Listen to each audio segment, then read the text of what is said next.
Transformer সংস্কার ও সংরক্ষণ এবং সঞ্চালন লাইনের উন্নয়ন কাজের জন্য বুধবার সিলেটের কয়েকটি গুরুত্বপূর্ণ এলাকায় বিদ্যুৎ সরবরাহ সম্ভব হবে না। সোমবার বিকেলে বিষয়টি নিশ্চিত করেছেন সিলেট বিদ্যুৎ উন্নয়ন বোর্ড বিক্রয় ও বিতরণ বিভাগ ২ এর নির্বাহী প্রকৌশলী আব্দুর রাজ্জাক।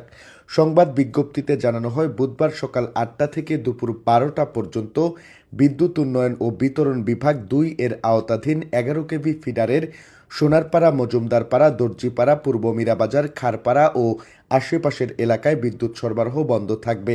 একই দিন সকাল ১১টা থেকে বিকেল ৫টা পর্যন্ত ১১ কেভি ফিডারের আওতাধীন কাজী Jalaluddin school, Nayarpul point, Osmani জাদুঘর, ধোপাদিঘির উত্তর পার, অনাবিল হোটেল অনুরাগ, ঝর্ণার পার, কুমারপাড়া পয়েন্ট, শাহী ঈদগাহ ও আশেপাশের এলাকায় বিদ্যুৎ সরবরাহ বন্ধ থাকবে। তবে শাটডাউন চলাকালে বিদ্যুৎ লাইন সচল বলে গণ্য হবে এবং নির্দিষ্ট সময়ের আগে কাজ শেষ হলে তাৎক্ষণিক সরবরাহ চালু করা হবে। সাময়িক এই অসুবিধার জন্য গ্রাহকদের নিকট দুঃখ প্রকাশ করে সবার সহযোগিতা চেয়েছেন প্রকৌশলী আব্দুর রাজ্জাক।